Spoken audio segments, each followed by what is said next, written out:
The Hyborian Age, Robert Ervin Howard. Nothing in this article is to be considered as an attempt to advance any theory in opposition to accepted history. It is simply a fictional background for a series of fiction stories. When I began writing the Conan stories a few years ago, I prepared this history of his age and the peoples of that age, in order to lend him and his sagas a great aspect of realness.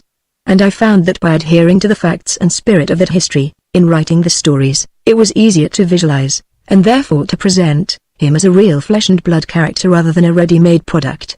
In writing about him and his adventures in the various kingdoms of his age, I have never violated the facts or spirit of the history here set down, but have followed the lines of that history as closely as the writer of actual historical fiction follows the lines of actual history. I have used this history as a guide in all the stories in this series that I have written. Of that epoch known by the Nemedian chroniclers as the pre-cataclysmic age, little is known except the latter part, and that is veiled in the mists of legendary. Known history begins with the waning of the pre-cataclysmic civilization, dominated by the kingdoms of Camelia, Valusia, Vulia, Grondar, Thulia and Comoria. These peoples spoke a similar language, arguing a common origin. There were other kingdoms, equally civilized, but inhabited by different, and apparently older races.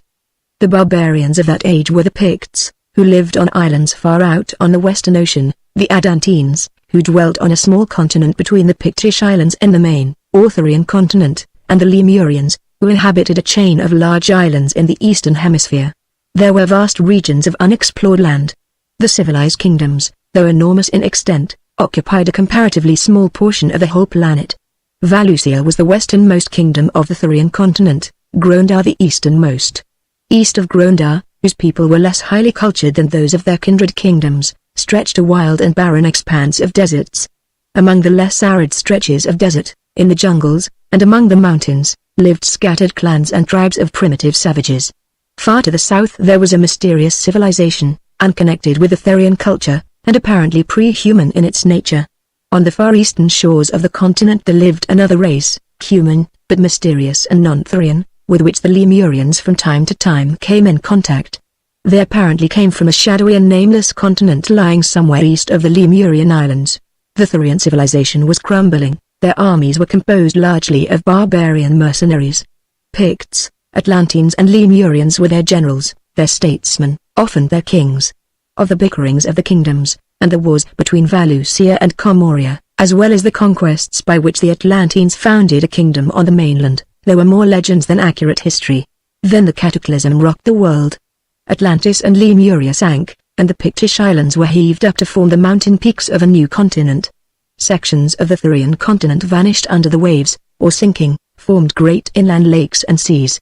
Volcanoes broke forth and terrific earthquakes shook down the shining cities of the empires. Whole nations were blotted out. The barbarians fared a little better than the civilized races. The inhabitants of the Pictish Islands were destroyed, but a great colony of them, settled among the mountains of Valusia's southern frontier, to serve as a buffer against foreign invasion, was untouched. The continental kingdom of the Atlantines likewise escaped the common ruin, and to it came thousands of their tribesmen in ships from the sinking land. Many Lemurians escaped to the eastern coast of the Thurian continent, which was comparatively untouched. That they were enslaved by the ancient race which already dwelt there, and their history, for thousands of years, is a history of brutal servitude. In the western part of the continent, changing conditions created strange forms of plant and animal life. Thick jungles covered the plains, great rivers cut their roads to the sea, wild mountains were heaved up, and lakes covered the ruins of old cities in fertile valleys. To the continental kingdom of the Atlantines, from sunken areas, swarmed myriads of beasts and savages, apemen and apes. Forced to battle continually for their lives, they yet managed to retain vestiges of their former state of highly advanced barbarism. Robbed of metals and ores, they became workers in stone like their distant ancestors, and had attained a real artistic level, when their struggling culture came into contact with the powerful Pictish nation. The Picts had also reverted to flint, but had advanced more rapidly in the matter of population and war science. They had none of the Atlantines' artistic nature. They were a ruder, more practical, more prolific race. They left no pictures painted or carved on ivory, as did their enemies, but they left remarkably efficient flint weapons in plenty. These Stone Age kingdoms clashed, and in a series of bloody wars, the outnumbered Atlantines were hurled back into a state of savagery, and the evolution of the Picts was halted. 500 years after the cataclysm, the barbaric kingdoms have vanished. It is now a nation of savages, the Picts carrying on continual warfare with tribes of savages, the Atlanteans. The Picts had the advantage of numbers and unity, whereas the Atlanteans had fallen into loosely knit clans. That was the west of that day. In the distant east, cut off from the rest of the world by the heaving up of gigantic mountains and the forming of a chain of vast lakes, the Lemurians are toiling as slaves of their ancient masters. The far south is still veiled in mystery. Untouched by the cataclysm, its destiny is still pre-human. Of the civilized races of the Thurian continent, a remnant of one of the non-Valusian nations dwells among the low mountains of the southeast. The Zemri. Here and there about the world are scattered clans of apish savages, entirely ignorant of the rise and fall of the great civilizations. But in the far north another people are slowly coming into existence. At the time of the cataclysm, a band of savages, whose development was not much above that of the Neanderthal, fled to the north to escape destruction. They found the snow countries inhabited only by a species of ferocious snow apes, huge shaggy white animals, apparently native to that climate. These they fought and drove beyond the Arctic Circle, to perish, as the savages thought. The latter, then, adapted themselves to their hardy new environment and throve. After the Pictish-Atlantean wars had destroyed the beginnings of what might have been a new culture, another, lesser cataclysm further altered the appearance of the original continent, left a great inland sea where the chain of lakes had been, to further separate west from east, and the attendant earthquakes, floods and volcanoes completed the ruin of the barbarians which their tribal wars had begun. 1,000 years after the lesser cataclysm, the western world is seen to be a wild country of jungles and lakes and torrential rivers. Among the forest-covered hills of the northwest exist wandering bands of apemen, without human speech, or the knowledge of fire or the use of implements.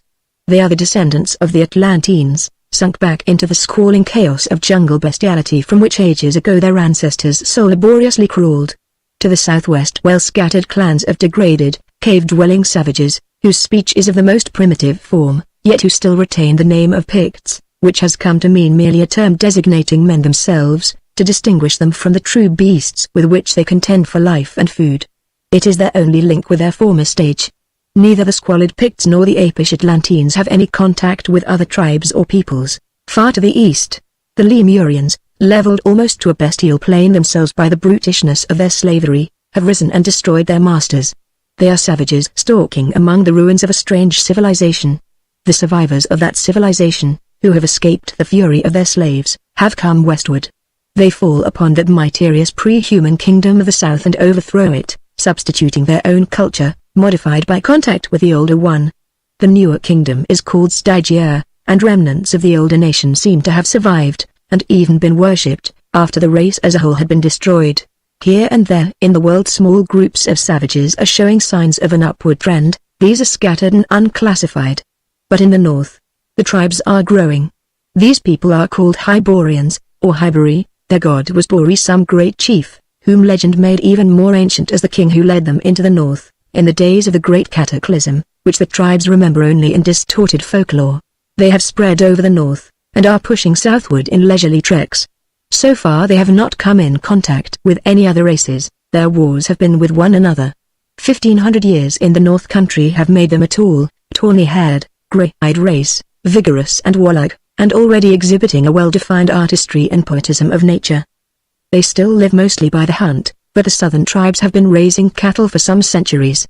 There is one exception in their so far complete isolation from other races. A wanderer into the far north returned with the news that the supposedly deserted ice wastes were inhabited by an extensive tribe of ape-like men, descended, he swore, from the beasts driven out of the more habitable land by the ancestors of the Hyborians. He urged that a large war party be sent beyond the Arctic Circle to exterminate these beasts, whom he swore were evolving into true men. He was jeered at. A small band of adventurous young warriors followed him into the north, but none returned. But tribes of the Hyborians were drifting south, and as the population increased this movement became extensive. The allowing age was an epoch of wandering and conquest. Across the history of the world tribes and drifts of tribes move and shift in an ever-changing panorama. Look at the world 500 years later. Tribes of tawny-hued Hyborians have moved southward and westward, conniving and destroying many of the small unclassified clans, absorbing the blood of conquered races. Already the descendants of the older drifts have begun to show modified racial traits, and these mixed races are attacked fiercely by new, pure-blooded drifts, and swept before them, as a broom sweeps debris impartially, to become even more mixed and mingled in the tangled debris of races and tag-ends of races. As yet the conquerors have not come in contact with the older races.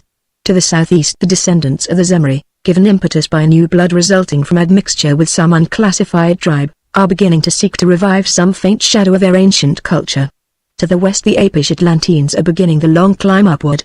They have completed the cycle of existence, they have long forgotten their former existence as men, unaware of any other former state, they are starting the climb unhelped and unhindered by human memories. To the south of them the Picts remain savages, apparently defying the laws of nature by neither progressing nor retrogressing. Far to the south dreams the ancient mysterious kingdom of Stygia. On its eastern borders wander clans of nomadic savages, already known as the Sons of Shem.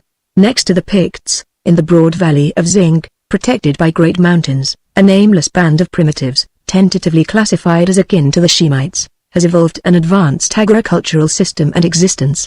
Another factor has added to the impetus of Hyborian drift. A tribe of that race has discovered the use of stone in building, and the first Hyborian kingdom has come into being, their rude and barbaric kingdom of Hyperborea, which had its beginning in a crude fortress of boulders heaped to repel tribal attack. The people of this tribe soon abandoned their horsehide tents for stone houses, crudely but mightily built, and thus protected, they grew strong.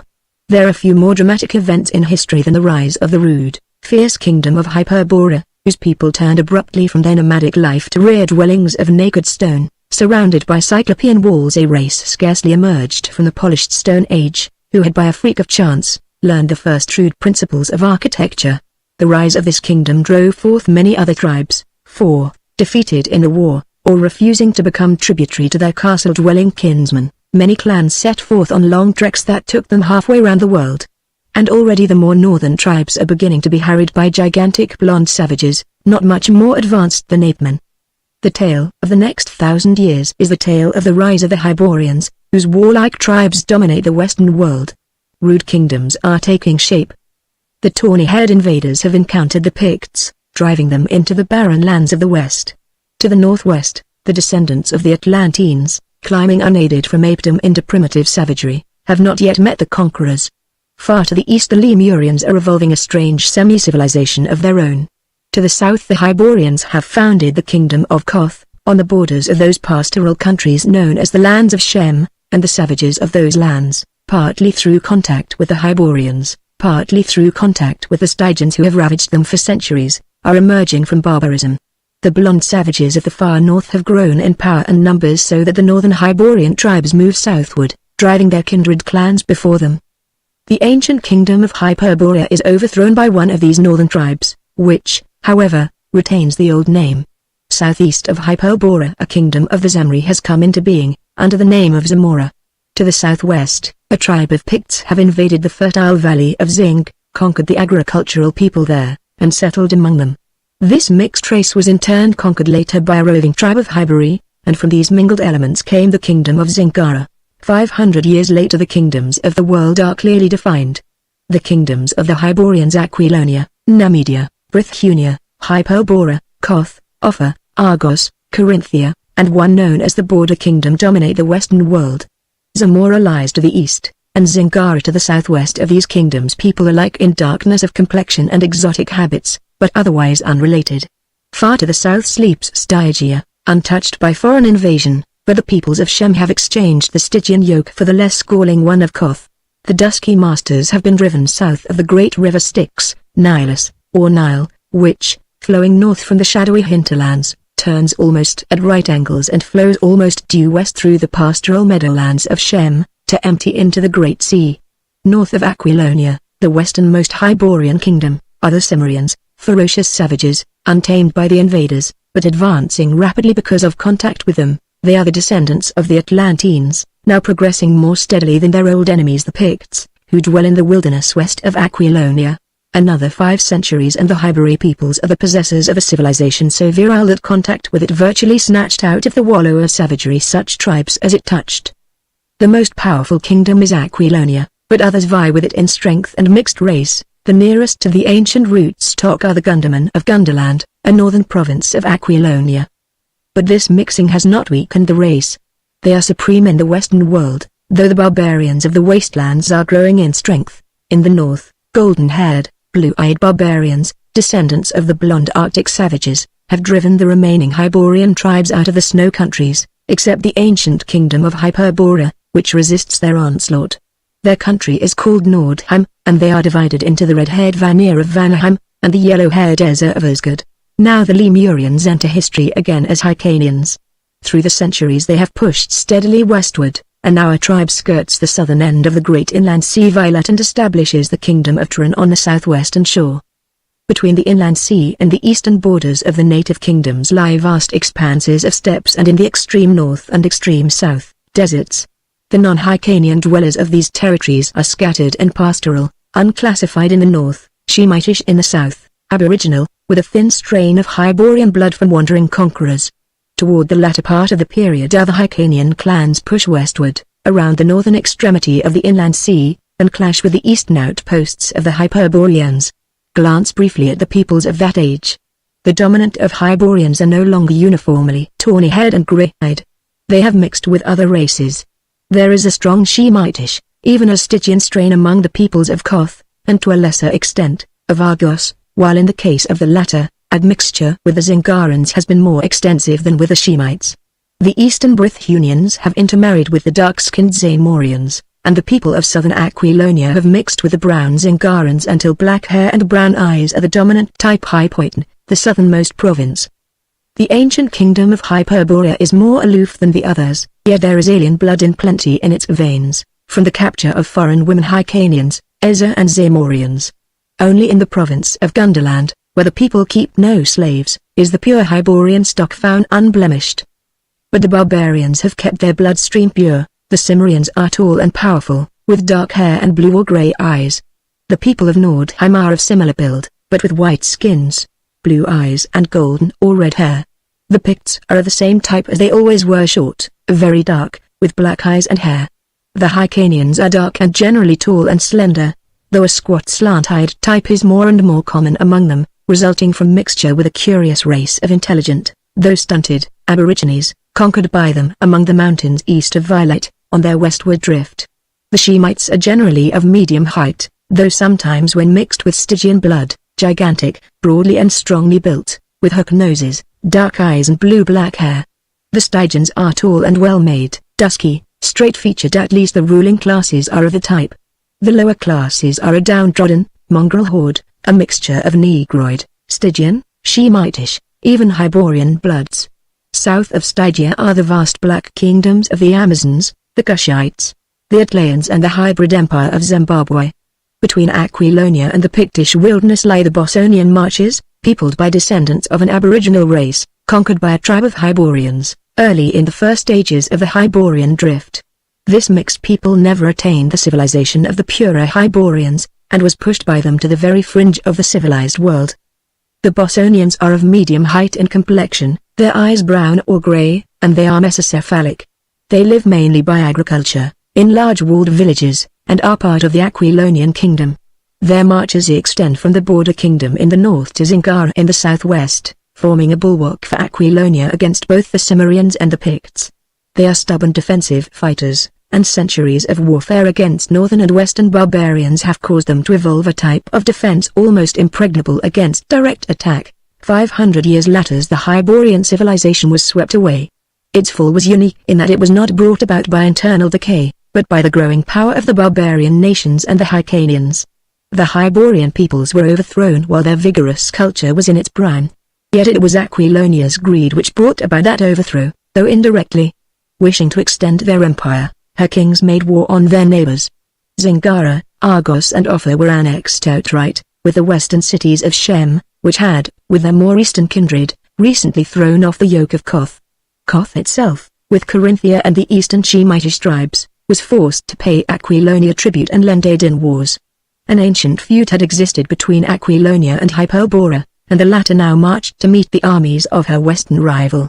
The plains of the border kingdom were the scene of a great and savage battle, in which the northern hosts were utterly defeated, and retreated into their snowy fastnesses, whither the victorious Aquilonians did not pursue them.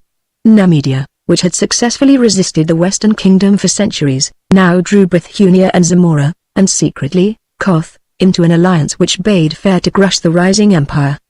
But before their armies could join battle, a new enemy appeared in the east, as the Hyrcanians made their first real thrust at the western world. Reinforced by adventurers from east of Violet, the riders of Dren swept over Samora, devastated eastern Corinthia, and were met on the plains of Brithunia by the Aquilonians who defeated them and hurled them flying eastward. But the back of the alliance was broken, and Nemedia took the defensive in future wars, aided occasionally by Brithunia and Hyperborea, and, secretly, as usual, by Koth. This defeat of the Hyrcanians showed the nations the real power of the Western Kingdom, whose splendid armies were augmented by mercenaries, many of them recruited among the alien Zingarans, and the barbaric Picts and Shemites. Zamora was reconquered from the Hyrcanians, but the people discovered that they had merely exchanged an eastern master for a western master. Aquilonian soldiers were quartered there, not only to protect the ravaged country, but also to keep the people in subjection. The Hyrcanians were not convinced. 3 more invasions burst upon the Zamorian borders, and the lands of Shem, and were held back by the Aquilonians, though the Turanian armies grew larger as hordes of steel-clad riders rode out of the east, skirting the southern extremity of the inland sea. But it was in the west that a power was growing destined to throw down the kings of Aquilonia from their high places. In the north there was incessant bickering along the Cimmerian borders between the black-haired warriors and the Nordhimmer, and the Eza, between wars with the Vanir, assailed Hyperborea and pushed back the frontier, destroying city after city. The Cimmerians also fought the Picts and Bossonians impartially, and several times raided into Aquilbnia itself. But their wars were less invasions than mere plundering forays. But the Picts were growing amazingly in population and power. By a strange twist of fate, it was largely due to the efforts of one man, and he an alien, that they set their feet upon the ways that led to eventual empire. This man was Arius, a Nemedian priest, a natural-born reformer. What turned his mind toward the Picts is not certain, but this much is history: he determined to go into the western wilderness and modify the rude ways of the heathen by the introduction of the gentle worship of Mitra. He was not daunted by the grisly tales of what had happened to traders and explorers before him, and by some whim of fate he came among the people he sought, alone and unarmed, and was not instantly speared. The Picts had benefited by contact with Hyborian civilization, but they had always fiercely resisted that contact. That is to say, they had learned to work crudely in copper and tin, which were found scantily in their country, and for which latter metal they raided into the mountains of Zingara, or traded hides, whale's teeth, walrus tusks and such few things as savages have to trade. They no longer lived in caves and tree shelters, but built tents of hides, and crude huts, copied from those of the Bossonians. They still lived mainly by the chase, since their wilds swarmed with game of all sorts, and the rivers and sea with fish, but they had learned how to plant grain, which they did sketchily, preferring to steal it from their neighbors the Bossonians and Zingarans. They dwelt in clans which were generally at feud with each other, and their simple customs were bloodthirsty and utterly inexplicable to a civilized man, such as Arius of Nemedia. They had no direct contact with the Hyborians, since the Bossonians acted as a buffer between them. But Arius maintained that they were capable of progress, and events proved the truth of his assertion, though scarcely in the way he meant. Arius was fortunate in being thrown in with a chief of more than usual intelligence, Gorm by name. Gorm cannot be explained, any more than Genghis Khan, Uthman, Attila, or any of those individuals, who, born in naked lands among untutored barbarians, yet possess the instinct for conquest and empire building. In a sort of bastard Bossonian, the priest made the chief understand his purpose, and though extremely puzzled, Gorm gave him permission to remain among his tribe, and butchered a case unique in the history of the race. Having learned the language, Arius set himself to work to eliminate the more unpleasant phases of Pictish life, such as human sacrifice, blood feud, and the burning alive of captives. He harangued Gorm at length, whom he found to be an interested, if unresponsive listener. Imagination reconstructs the scene: the black-haired chief, in his tiger skins and necklace of human teeth, squatting on the dirt floor of the wattle hut, listening intently to the eloquence of the priest, who probably sat on a carved, skin-covered block of mahogany provided in his honor, clad in the silken robes of a Nemedian priest, gesturing with his slender white hands as he expounded the eternal rights and justices which were the truths of Mitra. Doubtless he pointed with repugnance at the rows of skulls which adorned the walls of the hut, and urged Gorm to forgive his enemies instead of putting their bleached remnants to such use.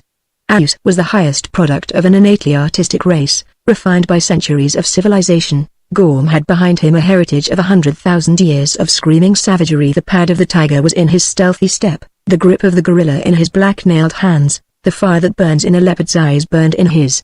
Ayus was a practical man. He appealed to the savage's sense of material gain. He pointed out the power and splendor of the Hyborian kingdoms, as an example of the power of Mitra, whose teachings and works had lifted them up to their high places. And he spoke of cities, and fertile plains, marble walls and iron chariots, jeweled towers, and horsemen in their glittering armor riding to battle. And Gorm, with the unerring instinct of the barbarian, passed over his words regarding gods and their teachings, and fixed on the material powers thus vividly described. There in that mud-floored wattle hut, with the silk-robed priest on the mahogany block, and the dark-skinned chief crouching in his tiger hides, was laid the foundations of empire. As has been said, Ayus was a practical man. He dwelt among the Picts and found much that an intelligent man could do to aid humanity, even when that humanity was cloaked in tiger skins and wore necklaces of human teeth. Like all priests of Mitra, he was instructed in many things. He found that there were vast deposits of iron ore in the Pictish hills, and he taught the natives to mine, smelt and work it into implements, agricultural implements, as he fondly believed. He instituted other reforms, but these were the most important things he did. He instilled in Gorm a desire to see the civilized lands of the world. He taught the Picts how to work in iron, and he established contact between them and the civilized world. At the chief's request he conducted him and some of his warriors through the Bosonian marches, where the honest villagers stared in amazement, into the glittering outer world. Ayus no doubt thought that he was making converts right and left, because the Picts listened to him, and refrained from smiting him with their copper axes. But the Pict was little calculated to seriously regard teachings which bade him forgive his enemy and abandon the warpath for the ways of honest drudgery. It has been said that he lacked artistic sense. His whole nature led to war and slaughter. When the priest talked of the glories of the civilized nations, his dark-skinned listeners were intent, not on the ideals of his religion, but on the loot which he unconsciously described in the narration of rich cities and shining lands. When he told how Mitra aided certain kings to overcome their enemies, they paid scant heed to the miracles of Mitra, but they hung on the description of battle lines, mounted knights, and maneuvers of archers and spearmen. They hearkened with keen dark eyes and inscrutable countenances, and they went their ways without comment, and heeded with flattering intentness his instructions as to the working of iron, and kindred arts. Before his coming they had filched steel weapons and armor from the Bosonians and Zingarans, or had hammered out their own crude arms from copper and bronze. Now a new world opened to them, and the clang of sledges re-echoed throughout the land. And Gorm, by virtue of this new craft, began to assert his dominance over other clans, partly by war, partly by craft and diplomacy, in which latter art he excelled all other barbarians. Picts now came and went freely into Aquilonia, under safe conduct, and they returned with more information as to armor forging and sword making. More, they entered Aquilonia's mercenary armies, to the unspeakable disgust of the sturdy Bosonians. Aquilonia's kings toyed with the idea of playing the Picts against the Cimmerians, and possibly thus destroying both menaces, but they were too busy with their policies of aggression in the south and east to pay much heed to the vaguely known lands of the west, from which more and more stocky warriors swarmed to take service among the mercenaries. These warriors, their service completed, went back to their wilderness with good ideas of civilized warfare, and that contempt for civilization which rises from familiarity with it. Drums began to beat in the hills, gathering fires smoked on the heights, and savage sword makers hammered their steel on 1,000 anvils. By intrigues and forays too numerous and devious to enumerate, Gorm became chief of chiefs, the nearest approach to a king the Picts had had in thousands of years. He had waited long, he was past middle age. But now he moved against the frontiers, not in trade, but in war. Ayus saw his mistake too late. He had not touched the soul of the pagan, in which lurked the hard fierceness of all the ages. His persuasive eloquence had not caused a ripple in the Pictish conscience.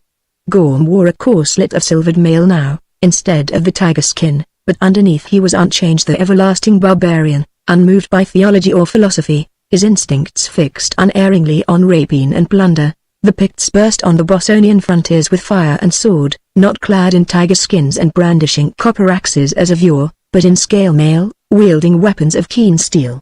As for Ayus, he was brained by a drunken Pict, while making a last effort to undo the work he had unwittingly done.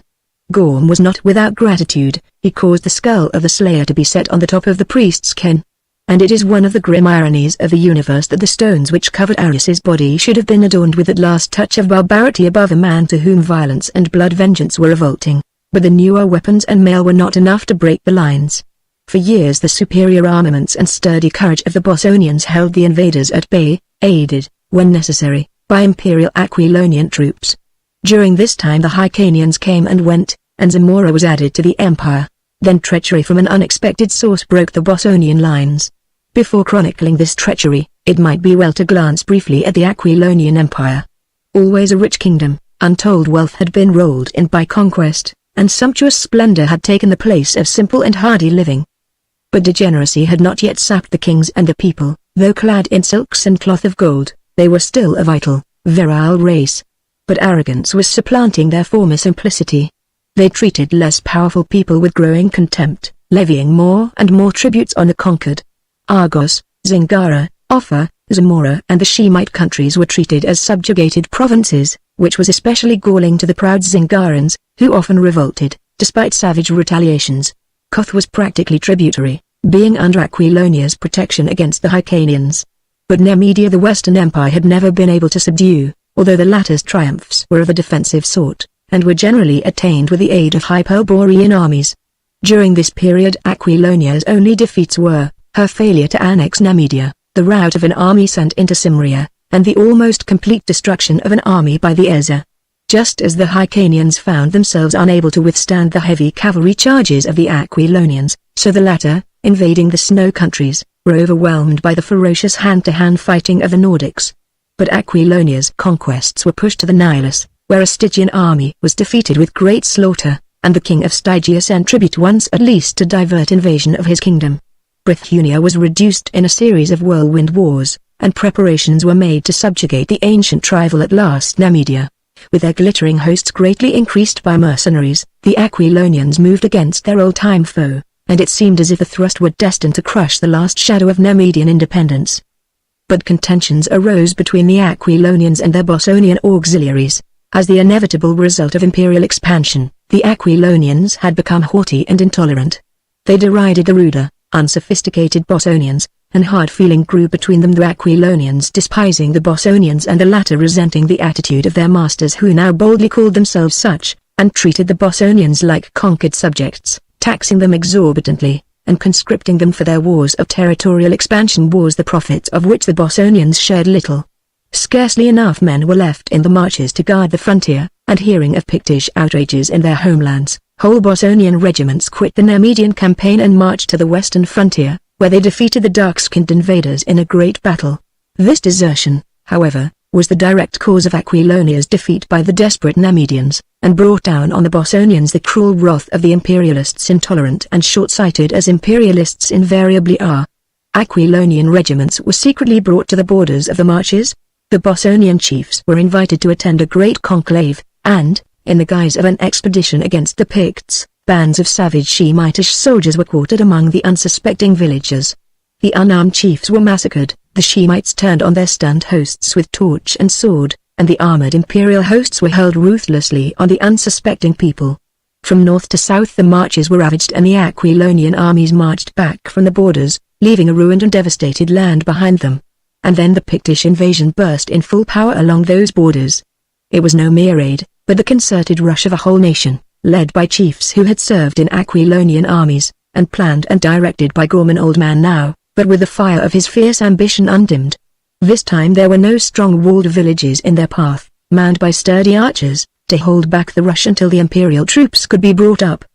The remnants of the Bosonians were swept out of existence, and the blood-mad barbarians swarmed into Aquilonia, looting and burning, before the legions, warring again with the Nemedians, could be marched into the west. Zingara seized this opportunity to throw off the yoke, which example was followed by Corinthia and the Shemites. Whole regiments of mercenaries and vassals mutinied and marched back to their own countries, looting and burning as they went. The Picts surged irresistibly eastward, and host after host was trampled beneath their feet. Without their Bosonian archers the Aquilonians found themselves unable to cope with the terrible arrow fire of the barbarians. From all parts of the empire legions were recalled to resist the onrush, while from the wilderness horde after horde swarmed forth, in apparently inexhaustible supply. And in the midst of this chaos, the Cimmerians swept down from their hills, completing the ruin. They looted cities, devastated the country, and retired into the hills with their plunder, but the Picts occupied the land they had overrun. And the Aquilonian Empire went down in fire and blood. Then again the Hyrcanians rode from the blue east. The withdrawal of the imperial legions from Zamora was their incitement.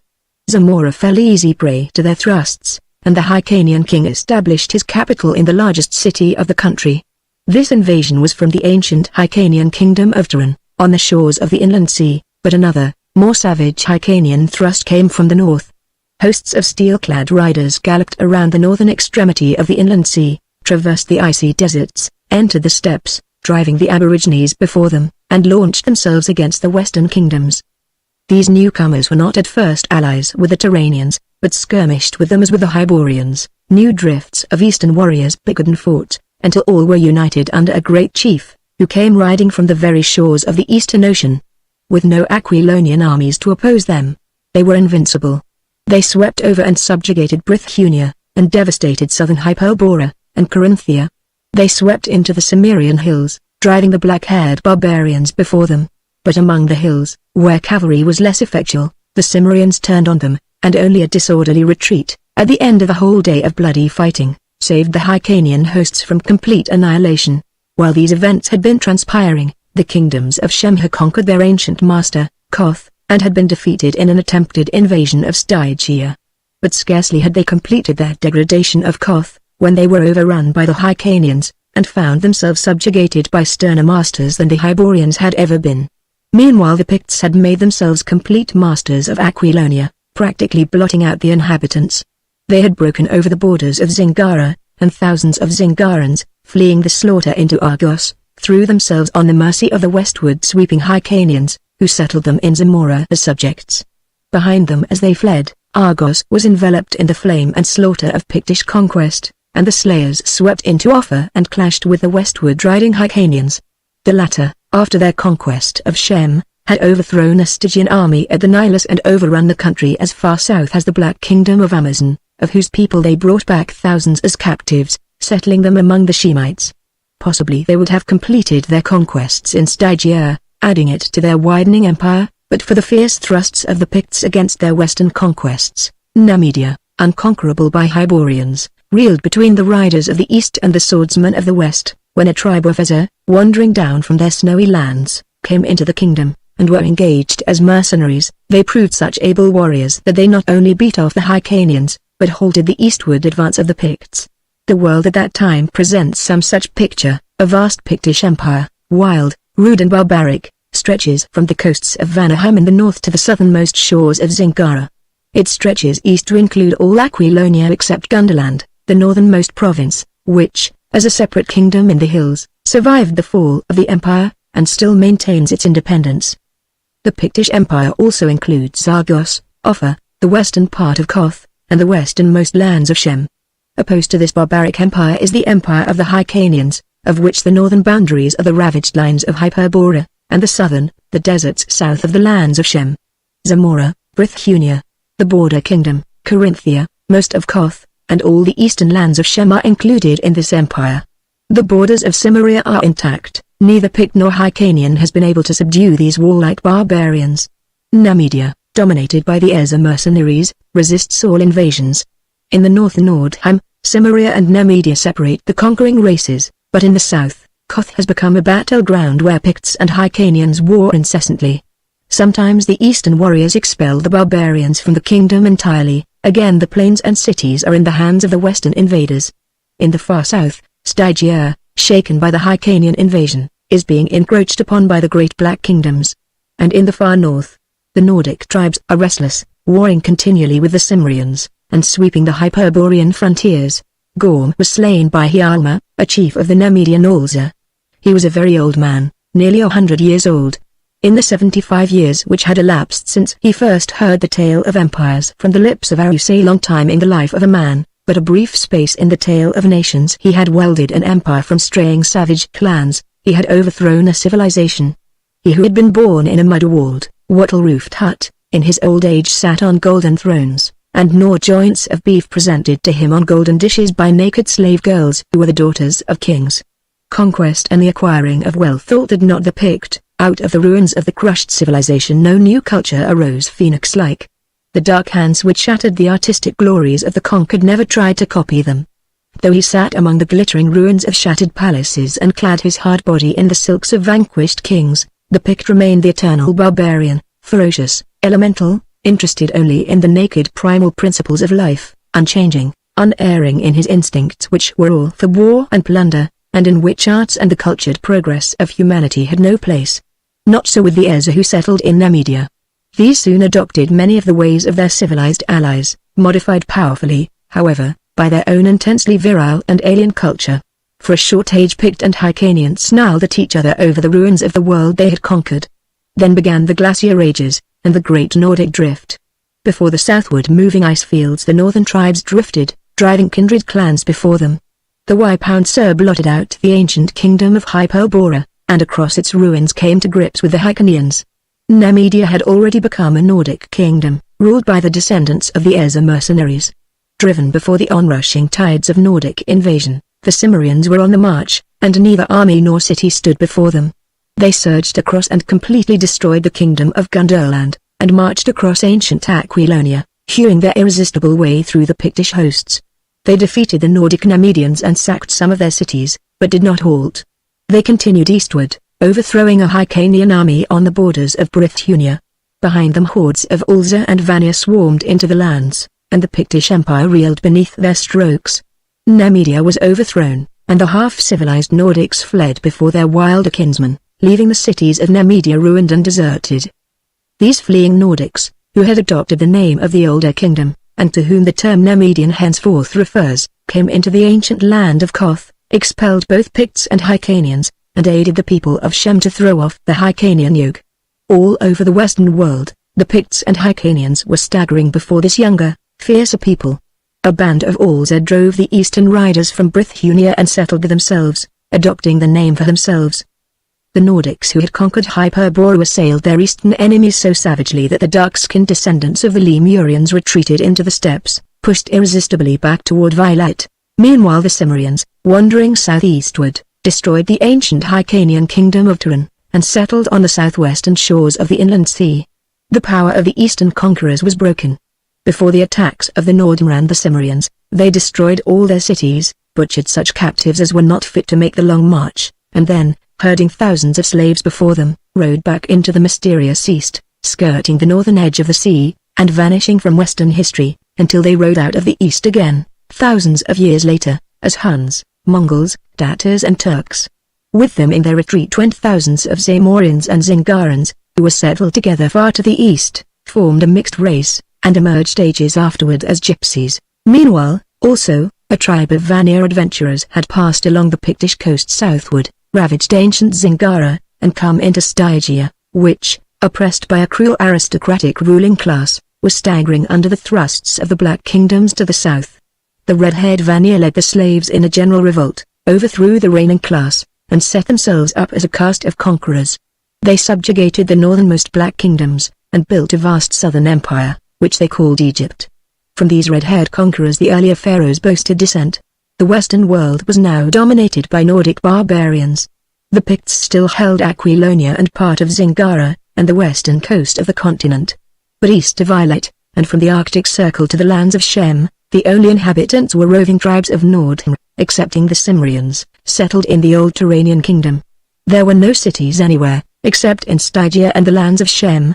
The invading tides of Picts, Hyrcanians, Cimmerians and Nordics had leveled them in ruins, and the once dominant Hyborians had vanished from the earth, leaving scarcely a trace of their blood in the veins of their conquerors.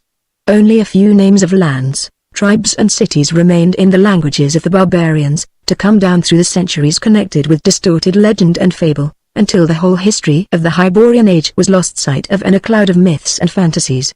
Thus in the speech of the gypsies lingered the terms Zingara and Zamora. The Ezza who dominated Nemedia were called Nemedians, and later figured in Irish history, and the Nordics who settled in Brithunia were known as Brythunians, Britons or Britons. There was no such thing, at that time, as a consolidated Nordic empire. As always, the tribes had each its own chief or king, and they fought savagely among themselves. What their destiny might have been will not be known, because another terrific convulsion of the earth, carving out the lands as they are known to moderns, hurled all into chaos again. Great strips of the western coast sank, Vanaheim and western Asgard, uninhabited and glacier-haunted wastes for 100 years, vanished beneath the waves. The ocean flowed around the mountains of western Cimmeria to form the North Sea.